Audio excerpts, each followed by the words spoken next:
I'll give him mine.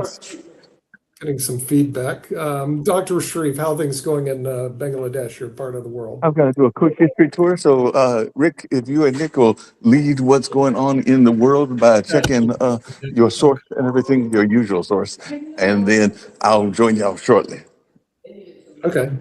Well, I can tell you what's going on in my neck of the woods. In Spain, in case you guys don't know, Spain is going to the World Cup. So we're big on it. We're going to be playing Argentina this Sunday.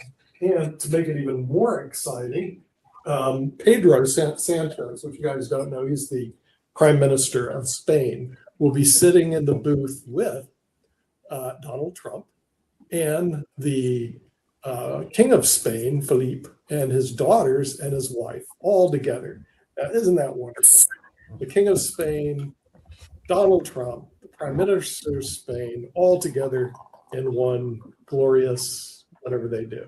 So in Spain world, that's kind of big. It's actually going on to the finals of the World Cup. Now they're playing Argentina, who apparently is the defending champion of the World Cup. So this is going to be a very interesting match, and I'm sure we're all looking forward to that. So anyway, that's the big thing in Spain. The other thing in big Spain is heat wave. It's hot here, but it's hot all over the world right now. By the way, climate change doesn't exist, except the world's getting hotter.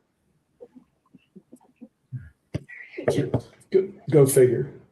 Okay. All right, here's the thing. So in the last week, ICE has killed 2 or 3 people. The guy who, ICE officer who killed the guy in Maine turns out to have a 25-year history of mental illness and violence, and probably shouldn't have been allowed near any kind of law enforcement position at all.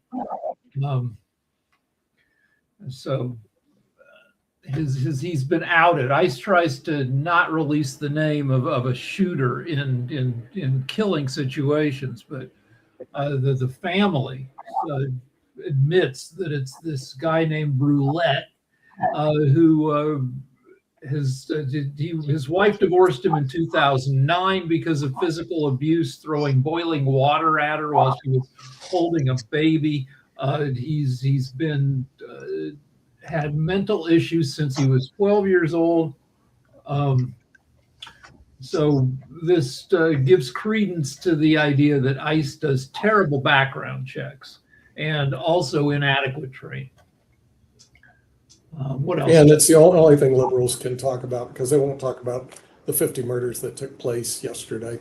So yeah, but how many of those murders were committed by law enforcement? Okay, so 100 people die by guns in America every day. Half of those are suicide. So yeah, you got the math right. Yeah. 50 of those were but how many of those murders were by under the? Yeah, but I'm just saying, you guys just don't even talk about it. I mean, it's like if they're now granted it's the government, so the government moves way up, but how many people in Chicago got killed yesterday? I mean, the thing is that is not reported. In other words, I'd have to go back and look because you can't get that media there. Yeah, but you're doing this lawyer tactic of shifting the topic. The topic is we have a law enforcement agency with thousands of people who have as little as 6 weeks of training, who have really bad background checks. You've got a bunch of thugs running around and then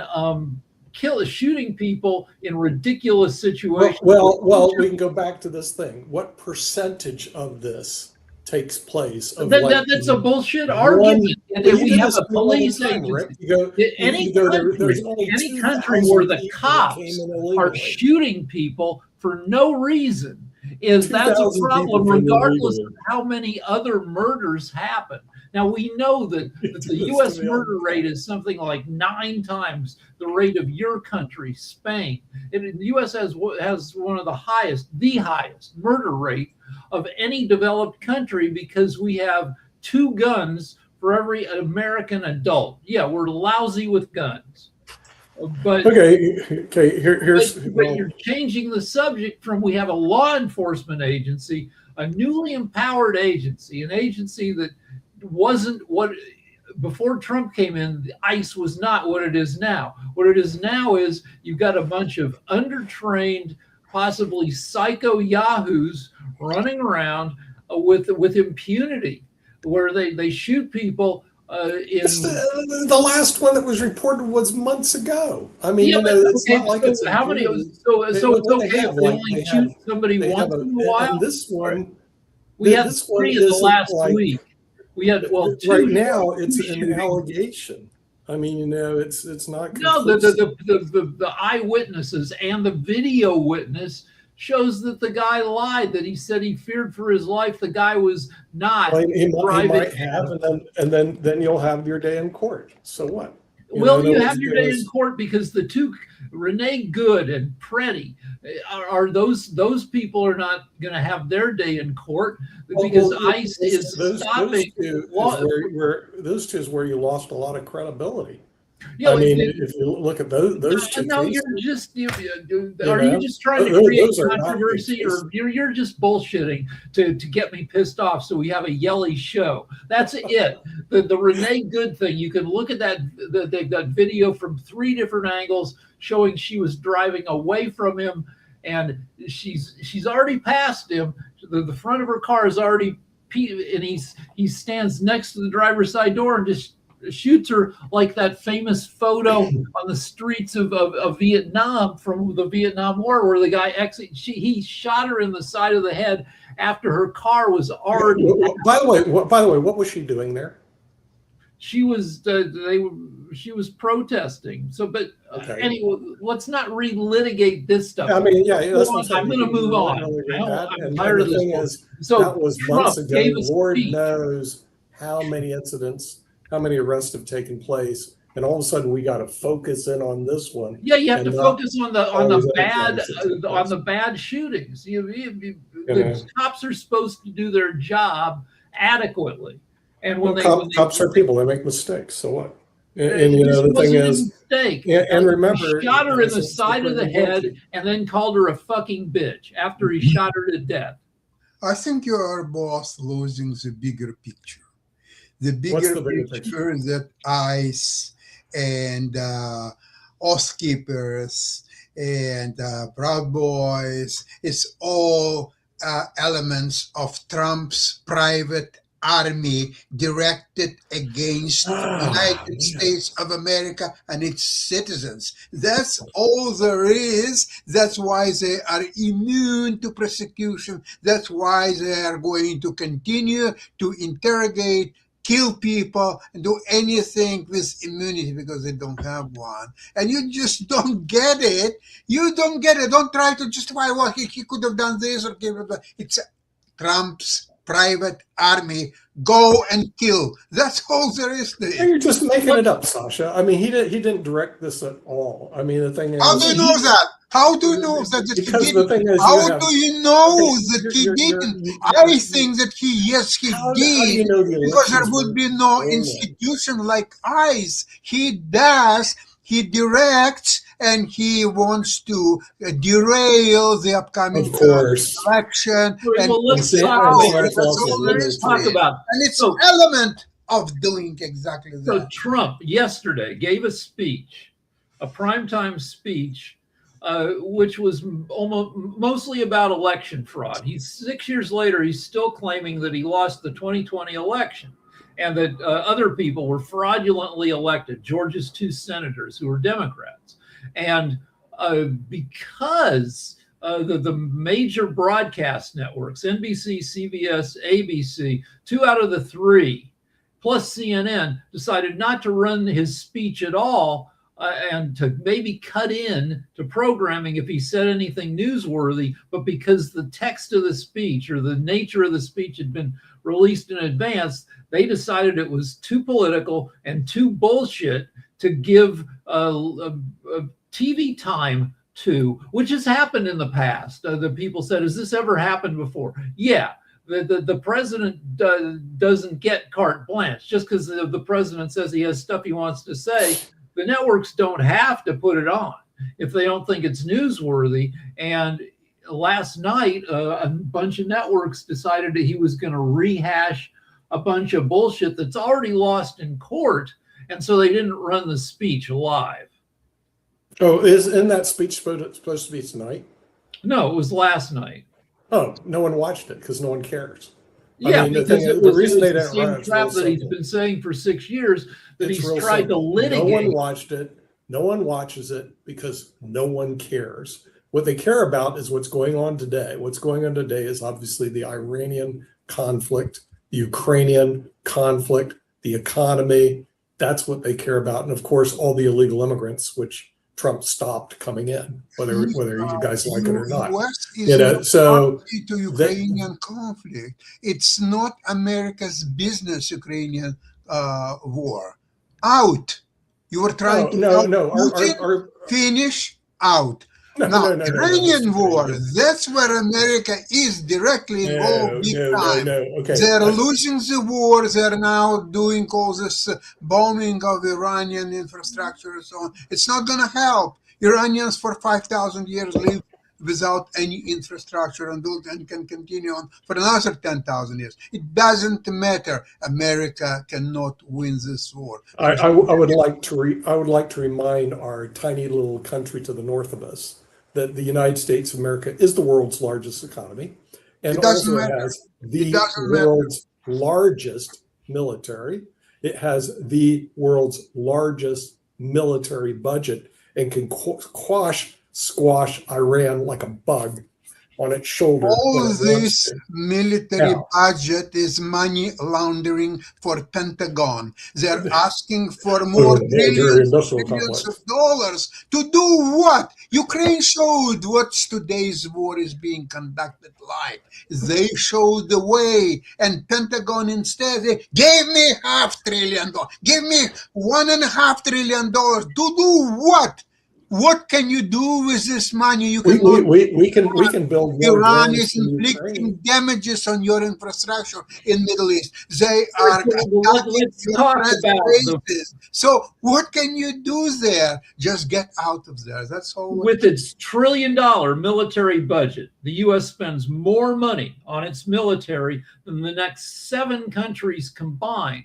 If Congress gives Trump and Hegseth what they want, which is another $500 billion, $500 billion, the U.S. will have a military budget that's bigger than the next 18 countries combined. And even so, we're stalemated in Iran unless we want to do boots on the ground and if we want to kill a couple 100,000 Iranians and thousands of U.S. troops, we can do something. Otherwise, we're limited to dropping bombs from the air and missiles and blowing up Iran's infrastructure. And Iran, they had the revolution where the Ayatollahs took over in 1979. In 1980, they were attacked by Iraq, which sent in hundreds of thousands of troops, thousands of tanks, dozens and dozens of fighter jets, and Iran held them off from 1980 through 1986. Netanyahu bullshitted Trump into thinking that Iran would be a cakewalk and that the regime would just tip over.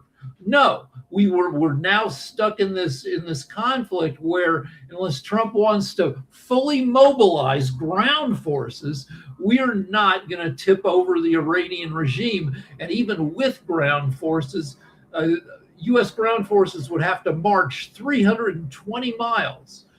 Eric, I'm curious. Get to the What's capital. the military budget of Iran? What's their annual $50, I think. No, they've got the 7th largest army in the world. They have 1 million troops that they can muster. But budget, how much money it costs them to do whatever they do. I don't know, but that would be interesting to figure out, because I'm surprised why American media, American people are not asking. So you got $1 trillion and you cannot defeat Iran. So where is the money? What are you doing with the money? Iran's military budget, $9 billion. That's it's nothing. 1% of the U.S.'s military budget. So they spend less. So they don't really have an army. They have a bunch of no, they have 1 million troops. They million people. You know, when we invaded Iraq, they had 1 million troops. They couldn't do jack with them. Yeah, but I just told you that Iran, with its army, held off Iraq for 6 years after Iraq invaded them with hundreds of thousands of troops. So Iran is not going to tip over. That regime is not going to go away just because we keep hitting them with bombs and missiles. They held off a land invasion for 6 years. Yeah. What my point is, though, is Iran obviously cannot defeat United States. You all know that. Let's be realistic. What Iran wants to extract as much blood and tears and fears from the United States. So it will be impossibly difficult and politically probably impossible operation to invade Iran. That's what they're playing their cards. So here is the Strait of Hormuz. The oil prices keep going higher now these days again. And so they understand the election, this midterm coming up.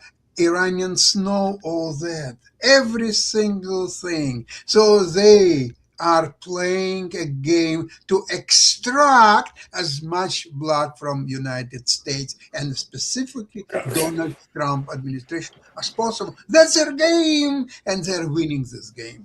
Oh, okay. I have a couple questions for my illustrious panel. Number one, is this a war between the U.S. and Iran, or is it Donald Trump and his wonderful entourage versus Iran? Which is Trump and Hegseth. It's Trump and Hegseth. All right. Then I have question number two. Is Donald Trump, Hegseth, and his wonderful people, are they sane or are they insane? Or are they insane for sure? Okay. Do you guys want to get in a war with an insane person? No, rather than insane, I would say predict what an insane person is going to do.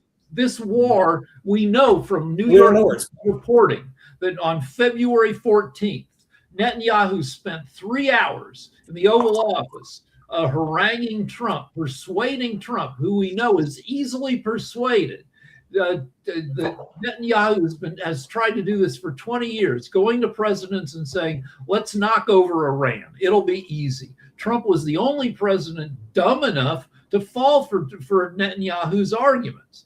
And then Hegseth is incompetent. Hegseth never rose higher than major. He lacks the experience and expertise and training that most secretaries of defense have. The previous secretary of defense was a 4-star general who'd run the Joint Chiefs.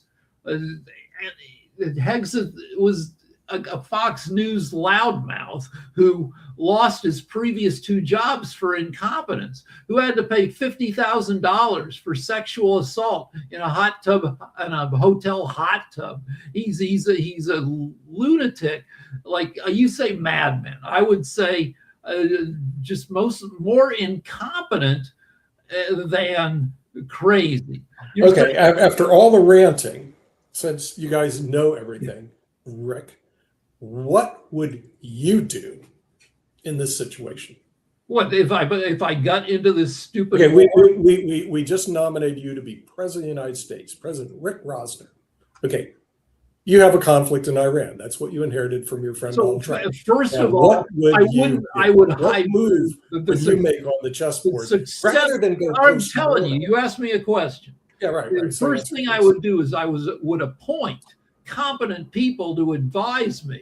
I wouldn't. Hegseth has been firing generals who disagree with him. So half of the success of a president, maybe more than half, is to appoint competent people and listen to them. Trump, his second term, has appointed loyalists who are shitty at their jobs. And Hegseth is case number one. He's got a demonstrated history of being bad at leadership. He ran 2 military charities into the ground. He got fired from his previous 2 positions. He's got just look him up. He doesn't have any of the training. He was not on a leadership track in the military. If you plan to become a general, you go to war school, you do a bunch of stuff. Hegseth didn't do any of that stuff. He was just a freaking loudmouth on Fox News. And he doesn't listen to his generals. He fires them if they disagree with him. So the first thing I would do is convene a bunch of people who've got decent track records in war fighting for the United States. We've been fighting wars. We've fought a bunch of wars in the past 30 years, and we did very well in some of them. Like the first Iraq war, the ground war lasted 4 days. We beat them in 4 freaking days. I would see who's still around from that war, and the generals from that war, I'd say, what are we doing wrong? What can we do now? I'd get decent advice. That's not happening now. Okay, that was too good of an answer, so I'm going to get rid of you. And find another answer. Okay, you're in charge. What would you do, Sasha, in this particular situation? What would be your move on the chessboard, counselor? Well, the first position, of course, is to appoint competent people, listen to their advice. Not necessarily agree to the advice, and maybe there will be more than one advice, I'm pretty sure. But that's where it would all start. Second thing, I would consider, okay, here is the United States of America with a set of domestic problems, the high prices, the unaffordability, the economy is not doing that well. Okay, so I would try to concentrate on domestic issues and then figure out how the foreign issues can help domestic issues, or maybe should be dismissed at least for a while until domestic situation will improve. I would try to put interests of American people on the forefront. Trump is putting his own and his family and his advisors, his cabinet people, more than any American people put together. He doesn't care about American people. And he even said that himself, because he enjoys impunity. He enjoys the situation where he can say anything what he wants, and there will be no backlash from Republicans or from anybody else. So that's where he just gets a joy as much as American people, as they can afford houses, they can afford food on the table. He enjoys it more than anything. He just thinks, here I am. I'm a great Donald Trump. I'm a friend of all the trillionaires and Elon Musk and everybody else. And you are in dirt, and you'll be there for the rest of your life, your children and your grandchildren. Ha, ha, ha. That's what he is. Yeah, and unfortunately, your answers are both correct. And appointing competent people, I think, is the hallmark not of this administration, because you're only as good as the people that you surround yourself with. Am I missing something? No. I'm looking back on Lincoln was famous. There's a book by Doris Kearns Goodwin called Team of Rivals, which is about how I have it. So Lincoln was facing the greatest challenge in the history of the U.S., a civil war, the country coming apart. He appointed to his cabinet a bunch of people who were well regarded, but didn't agree with him. 3 of the members of his cabinet had run against him for president in 1860, in the election that he won. And so he wanted a bunch of people with different points of view, and I guess they argued a lot, and that he needed to be told, that he was stupid, that this is a bad decision, and they needed to hash out and come up with the best possible. I mean, even so, it took 4 years to win the Civil War. Lincoln had to keep firing his generals for incompetence and cowardice, and it took him a long time to find the generals, Sherman and Grant. Sherman and Grant. Yeah, they basically won the war for him, but he had competent people to surround himself with. Now let's talk about Todd Blanche. Speaking about competent person, or maybe incompetent person, What is your thoughts about Todd? He's right now up to be Attorney General of the United States. Now, my second cousin, Bill Saxby, was the Attorney General of the United States behind Nick. He was under Nixon and Ford. In other words, he survived Nixon's firing of all the AGs. Right. We don't know much of, I mean, most people don't remember him, probably because he wasn't memorable, probably because if you do a good job in that position. You're just out the door. But so Bill Saxby, he was from Ohio. He was kind of a, kind of a normal person, to be honest with you. And he became AG because he was a senator from Ohio, and that's how you get those positions. But now let's take a look at Todd. Here's good things. Like I said, he went to law school at night. This guy really had to bust his tail, and then became a partner eventually at Cattleman, Wickersham and Taft, which was one of the top law firms in the United States, one of the top law firms in New York City. He became a partner. So I look at his CV. I'm going, that's pretty strong. Even though he went to Brooklyn Law School, usually they won't even interview somebody from Brooklyn Law School. But then here's the problem that people are having. He actually was the Attorney General behind Trump versus the IRS, which the federal judge correctly threw out.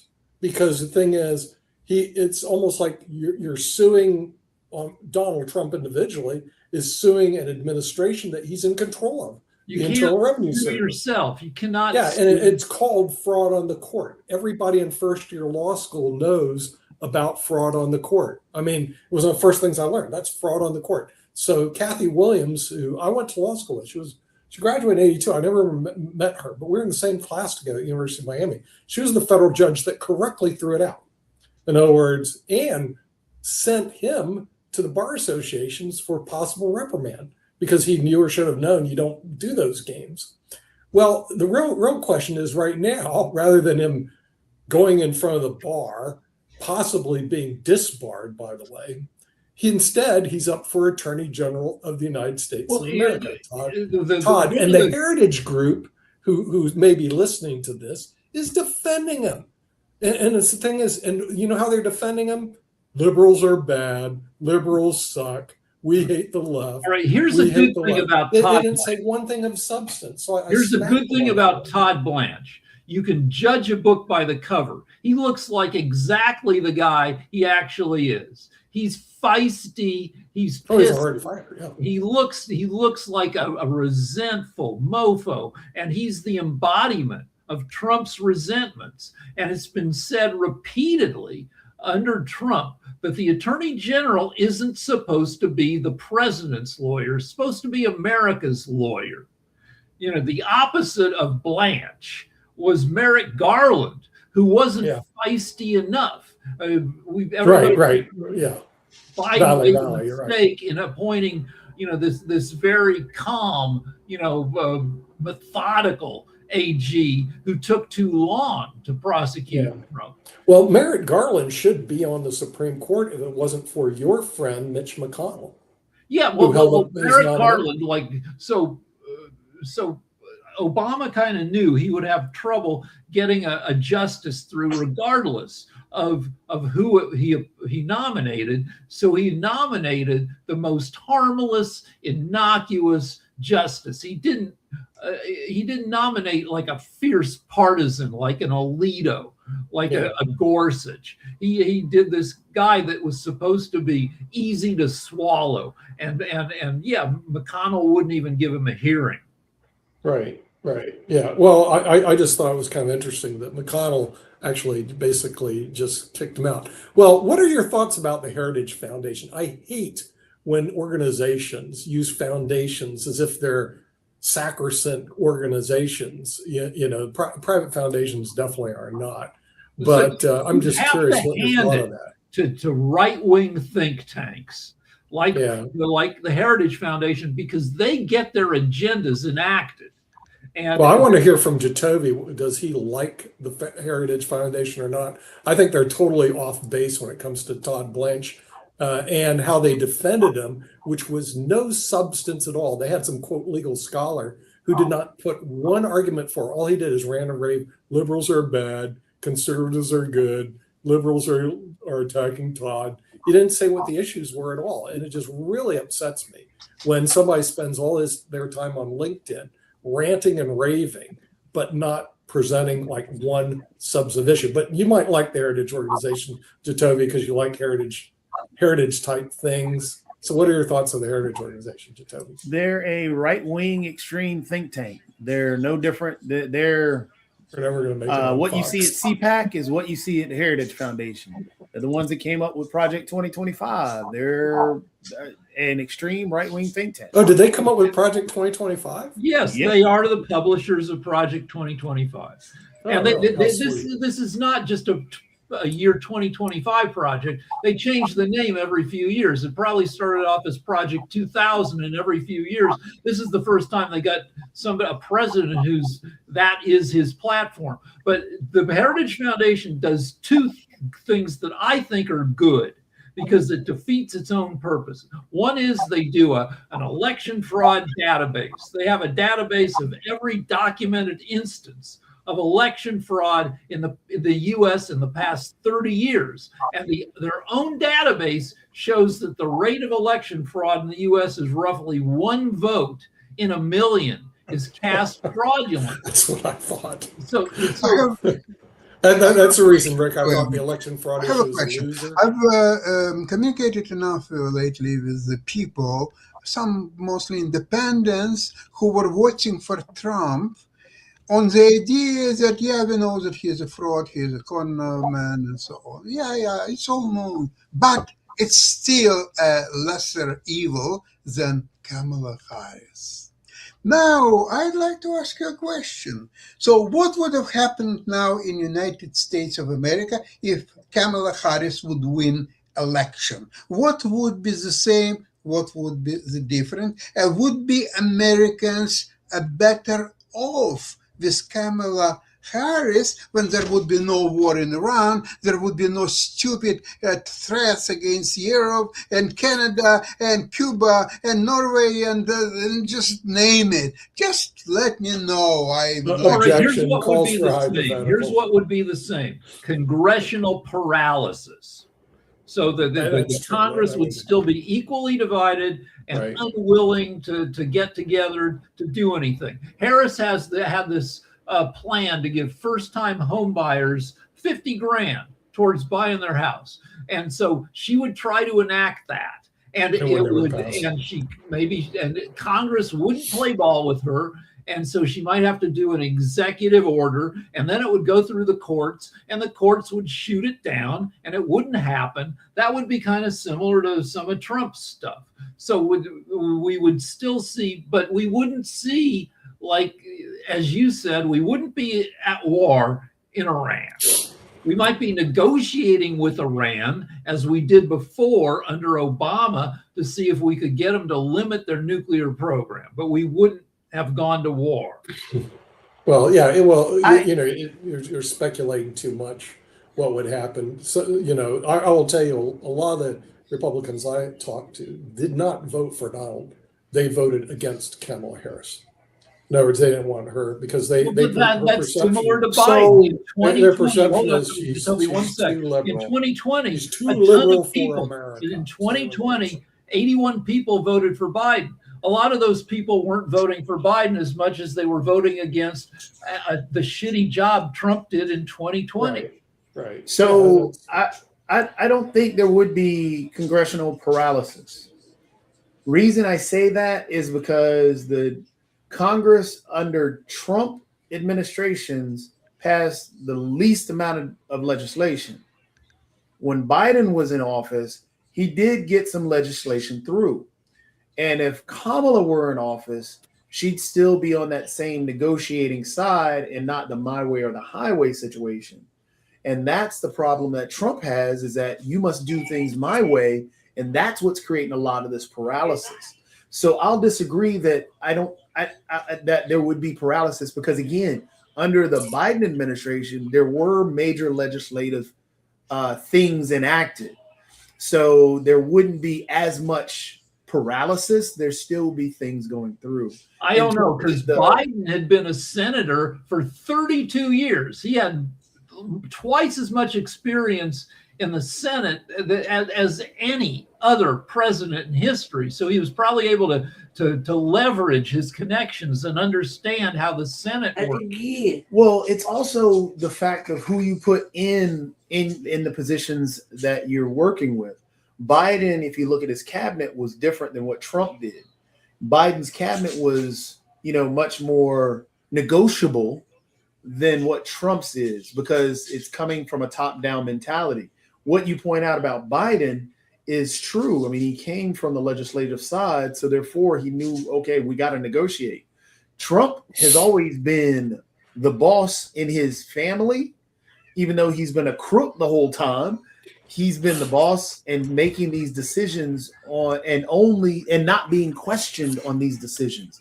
Regardless if you're bankrupting a casino, he's still not being questioned by the people under him, because what does he do? He had no people under him. I've heard exactly. The Trump organization consisted of 4 people. If you walked into Trump's offices on a normal business day, they were almost empty. He was beholden to nobody. He had nobody questioning him. He ran this little mom and pop organization, licensing his name to buildings. Yep, and that's what Trump did. So to answer Sasha's question, things would be a lot better. We wouldn't have screwworm hitting the U.S. after 60 years. We wouldn't have basically the new Oregon Trail happening, where everybody's pooping themselves to death, happening in the U.S. We wouldn't have measles outbreak happening in the U.S. We wouldn't have these diseases and all this other problems that we're having. People are pooping, but they're not pooping to death. Well, there have been, I think, 1 or 2 deaths already. Have there? Okay. Yeah. But mostly people are shitting.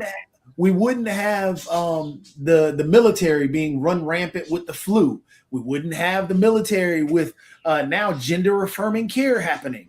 We wouldn't have all these dumb things. We wouldn't have a blockade happening in the middle of the Strait of Hormuz, driving gas prices up. Hold on, let's go back to gender affirming care. For people who haven't been paying attention, Hegseth said that everybody in the military over 30 is going to have their testosterone tested. That's the male hormone that makes you manly. And if your testosterone levels are low, Hegseth says the military will pay to get you hormone treatment so you have higher levels of testosterone. So you're like, yeah, it's stupid. But seriously. Again, so to answer Sasha's questions, things would be in a better place. The relationship that we have with Canada would not be, destroyed.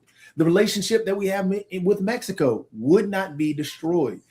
It's just that right now, the individual that we have at the top is destroying a ton of stuff. And Kamala Harris, she would not have gone down the path of, hey, we're going to tear up the USMCA because it was the worst deal ever negotiated, even though Trump negotiated that deal and everything.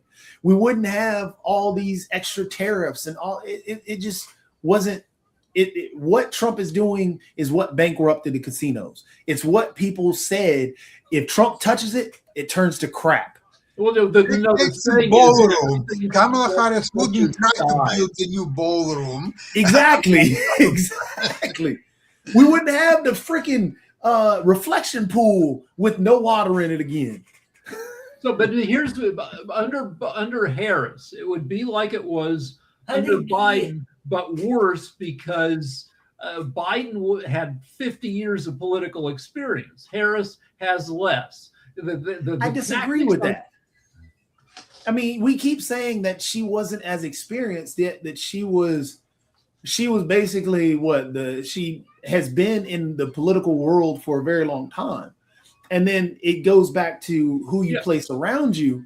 And so I disagree that it would be worse. Well, here's the deal. I'm not saying things would be better, but we know the Republican playbook for Obama, for Harris, for Biden, which is things are not terrible. There's not chaos so much, but the Republicans go on Fox and all their canned sources, and they talk about how terrible everything is. The economy actually got really good under Biden, but not if you watch Fox News.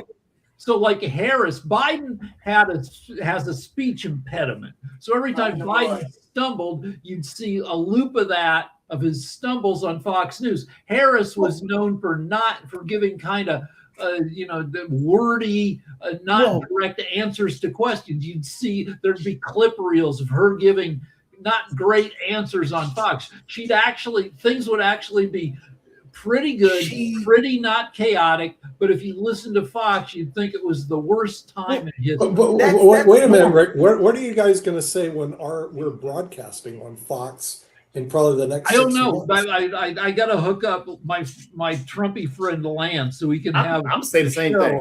I tell You you, say the same thing. Do you think? Since I listened to your programs and your anti-Fox rants, I'm wondering how long we're going to last on Fox. Well, no, we got to. We're going to call from somebody upstairs. Well, we're going to go pull your contracts. Yeah. All right. You're right. As a general point, maybe I shouldn't say Fox. No, I don't really care. Honestly, I don't care. IBM pulled our contracts. Okay. The thing is, I mean, I don't really give a rat's rear about big corporate America. So you guys should say what you want to say, and them, because Fox would just be one of our broadcasting. We're still broadcasting on Amazon. We'll broadcast somewhere else if they're going to be. But I'm going to be very curious to see how Pod TV becomes a Fox broadcasting network. I just go. I mean, it may get pushed out, but what? Because of the decentralization. Hey, go to Zateo. I like Mehdi Hassan. Jacoby, it may take them a while to find out about us. I'm serious. In other words, these IBM took 2 years before they said, "Well, we really don't want you to be IBM TV," and then they ripped our. We went to WIPO. I don't know if you know that. We went to the World Intellectual Trade Organization. We had a dispute with them, and they ripped our contract off. But let me tell you, IBM also had the contract with WIPO to put all their systems together. So they had like an inside straight. So we had like no chance with WIPO. I argued that, it was ours. We owned IBM TV, whether they liked it or not. But their arguments prevailed in WIPO, and WIPO has the ultimate say on your URL. And they ripped it off. I don't know what games Fox is going to play when they hear you guys.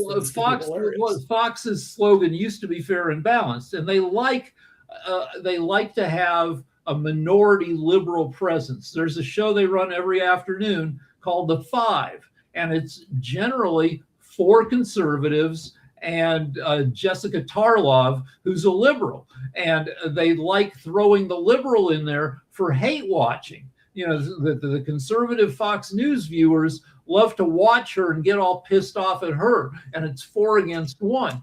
They used to have a show called Hannity and Combs, which was Sean Hannity versus their in-house liberal, who was kind of like me, an incompetent debater who always got his, Hannity ate his lunch, and so Fox likes a certain amount of liberal rhetoric as long as the conservatives win. Oh, okay. All right. I didn't watch Fox. I hardly ever saw. I see maybe one Fox show a year. I'm just not a big Fox fan. So Fox and Friends and all that, Fox and this. Not really interested in what they have to say. I've been watching the Heritage Foundation because they're on LinkedIn, and I'm very interested in what they have to say. But the last time they said, all they did is rant and rave. I am not interested in rant and raving.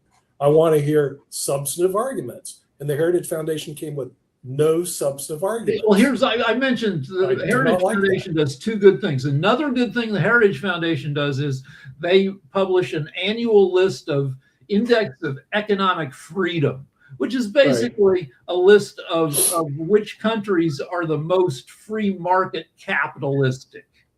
And their own numbers from Heritage Foundation show that the U.S. is not becoming socialist. Oh, no, definitely not. Are you kidding me? It's not even close. I live in Europe. Europe is definitely moves the meter the other way. I mean, all the policies here are more socialist than the U.S. The U.S. is like, it's not even capitalism. It's brutal capitalism. For and you can even tell it in chess tournaments. What Sasha knows about. It's winner take all, and everybody else eats granite. Yeah, kind of. I mean, we're still. Europe, We're not, I don't know that we're in the top 20. The top 20 capitalistic countries are these little rich ass countries like Singapore, or Monaco. Yeah, we're it's 3 million people. The average wealth is the average Singaporean probably is worth $500,000. You're right. Singapore is a very small city state, and it's a very wealthy country. But when they knock democratic socialism, you have to look at Norway, Finland, and Sweden and Denmark, and those countries are doing very well economically and almost by every possible metric. So when they knock universal health care, by the way, we have universal health care here in Spain, but our health care costs are 1/3 of the United States. And why you guys don't have universal health care, it still boggles my mind. You've got a really inept healthcare system. Well, you can accomplish a lot in like Norway, Sweden, Finland, when everybody is slim and beautiful and everybody's having sex with beautiful people. Everybody's happy and they're like, okay, we'll do socialism. We're getting laid. You're talking about Latvia, which apparently has all these beautiful women and no guys. Yeah, so like whenever, so all the guys are happy, so you don't have like the rancor you have in the plus Latvia has, I think, Estonia has fewer than 2 million people. All these countries are smaller than a lot of our cities, and it's easier to get people together. That's absolutely true. Plus, and probably in like these countries, they have brutal winters. They're like Latvia.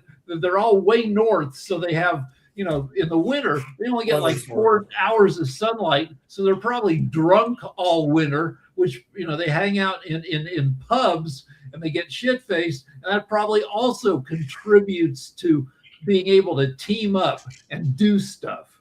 Yeah. Did your daughter permanently move to Great Britain? Yeah. Oh, okay. Have you ever gone over to Norway or Sweden or Finland? No, we keep planning to. The last time we took a side trip was to Belgium, and Belgium was kind of boring, but in an interesting way, because the people were very chill. It looked like a very soothing country to live in. Right. I'm going to be in Scotland in about a week or so. So I'm not going to be doing any shows, but if Mark sends me the link, I'll try to appear. And I'll be in Scotland and the Orkney Islands for a month. So I'm just getting out of the hot weather here in Spain. By the way, Spain, Barcelona, we're in the same horizontal plane of Chicago and New York, and it is hot here. So in Scotland, I checked the weather, high of 68. Yeah. In Edinburgh, I mean, it just doesn't get hot. You have warm clothes with you? I do. I'm going to take all my warm clothes with me, Sasha. I'm not stupid. I'm going to take all the warm clothes because I'd argue that the super northern countries, Scotland is the northernmost member of Great Britain, and they have a really short summer. It doesn't get that hot, and then they have long, dark winters. And I would say that does a lot for solidarity because there's pub culture in all these northern countries. Everybody huddles in pubs all week. They do.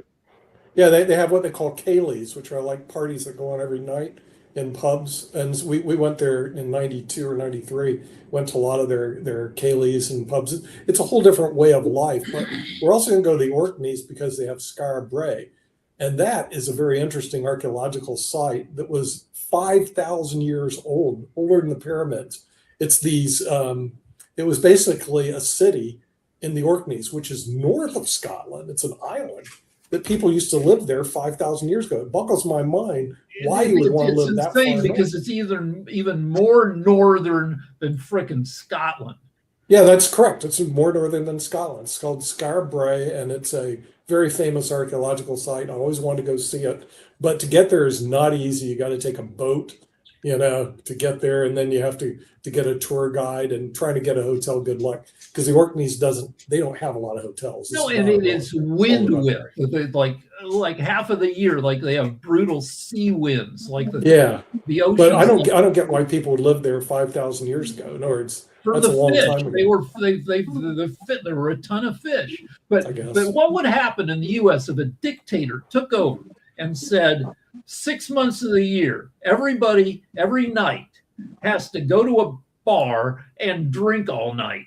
And MAGAs have to drink with crazy liberals, and we're going to do this for 6 months a year. I would bet that Americans would get along better, and that's what goes on in all these northern countries. It's that's true. They don't like I said, in Spain the crime rate is like 0.6% of what is in the U.S. It's way too safe here. I mean, I've never seen fights, arguments, or any garbage. Yeah, when I used to live in Miami, I tell you something, it was like a war zone.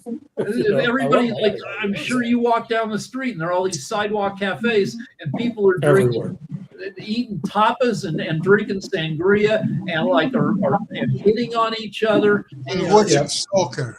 Don't forget that. And they're going to be watching soccer. And in Barcelona, they have 8,400 cafes. I mean, it's huge.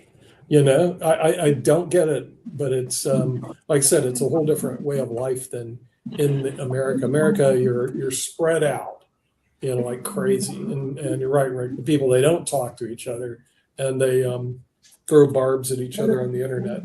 But I guess we got to get going. We have a chess show coming up also, right?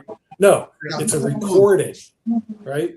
Well, show will be tomorrow, but the recording will be in 1 hour at 12 o'clock. Oh, okay. All right. Yeah. And good weekend, everybody. Yeah. So for the weekend, we'll see you, Mark, next week. Take care. We got to run out of here. Bye-bye. Bye-bye. Mark.